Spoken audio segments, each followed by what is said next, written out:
Hello' everyone, কি খবৰ সকলোৰে? আশা কৰোঁ সকলোৰে ভাল আৰু মোৰো ভাল। যিহেতু ছেপ্টেম্বৰত চিটেট আকৌ আহি আছে, গতিকে চিটেটৰ বাবে প্ৰিপাৰেশ্যন কৰিম বুলি ভাবিছোঁ। নাজানো কি হয়, তো কষ্ট কৰি আছোঁ, কেতিয়া সফল হওঁ নাজানো।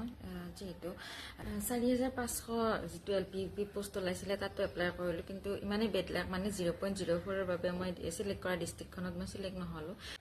যদি মানে অলপ নাম্বাৰৰ কাৰণে চাকৰিটো নোপোৱাকৈ ৰখি যোৱা যায়, তেতিয়া মনটো বহুত বেয়া লাগে। আৰু মানে এনেকুৱা লাগে আৰু কিবাকৈ যদি 1 নম্বৰ বাঢ়িলেহেঁতেন কিজানি চাকৰিটো পালোহেঁতেন, এনেকুৱা লাগে আৰু। গতিকে সকলোৱে কষ্ট কৰি পঢ়ক।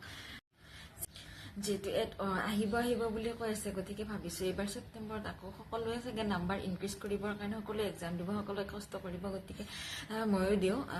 পেপাৰ 1ত মোৰ ফেব্ৰুৱাৰীত 111 নম্বৰ আছিলে, গতিকে পেপাৰ 1খন নিদিলেও হ'ব নেকি জনাবচোন। মই পেপাৰ 1খন নিদিওঁ বুলি ভাবিছোঁ, পেপাৰ 2খন এইবাৰ ভালদৰে পঢ়ি দিম বুলি ভাবিছোঁ।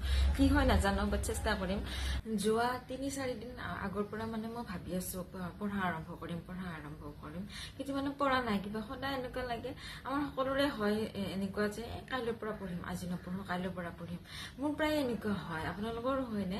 তাৰপিছত মানে মই বস্তুটো অলপ চালোঁ গুগলত চাৰ্চ কৰি, কিয় এনেকুৱা ফিল হয়। তাৰপিছত এটা চলিউশ্যন পালোঁ। যদিহে মানে আমাৰ এটা নিৰ্দিষ্ট প্লেন নাথাকে, যদি তেতিয়া মানে আমাৰ কি হয়, এলাহ ভাৱ এটা আহে যে কালিৰ পৰা পঢ়িম বা নহ'ব।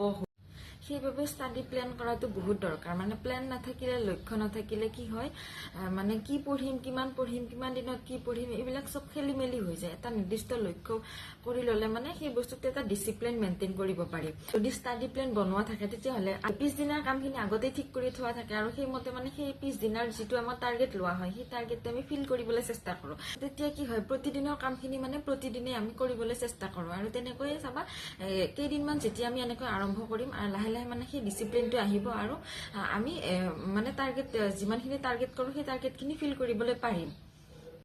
তো মই ভাবিছোঁ প্ৰথম এতিয়া 30 ডেইজৰ প্লেন এটা আৰম্ভ কৰিম। আৰু এই প্লেনটোত যিহেতু 5টা ছাবজেক্ট আছে, গতিকে এটা ছাবজেক্টত 6 দিনকৈ সময় পাম। গতিকে চাই লওঁ 6 দিনত কিমানখিনি ফিল কৰিব পাৰোঁ। তো যদি এনেকৈ যেতিয়া সেই সৰু টাৰ্গেটবোৰ ফিল হ'ব, তেতিয়া এটা এক্সট্ৰা মটিভেশ্যন পোৱা যাব, আৰু লগতে মানে ষ্ট্ৰেছ বহুখিনি কমিব, আৰু আমাৰ প্ৰিপাৰেশ্যনো সহজ হৈ পৰিব। গতিকে আপোনালোকে যিমান পাৰে এইদৰে প্লেন বনাই পঢ়িবলৈ আৰম্ভ কৰক। মই ভাবোঁ আপোনালোকৰো টাৰ্গেটবোৰ ফিল হ'ব, আৰু লগতে প্ৰিপাৰেশ্যনো সহজ হ'ব। চিটেট বুলিয়ে নহয়, আপোনালোকে যিকোনো এক্সামৰ কাৰণে এইদৰে সৰু ষ্টাডি প্লেন বনাই কিনে আপোনালোকে ল'ব পাৰে, যাৰ বাবে প্ৰিপাৰেশ্যন আপোনালোকৰ সহজ হৈ পৰিব।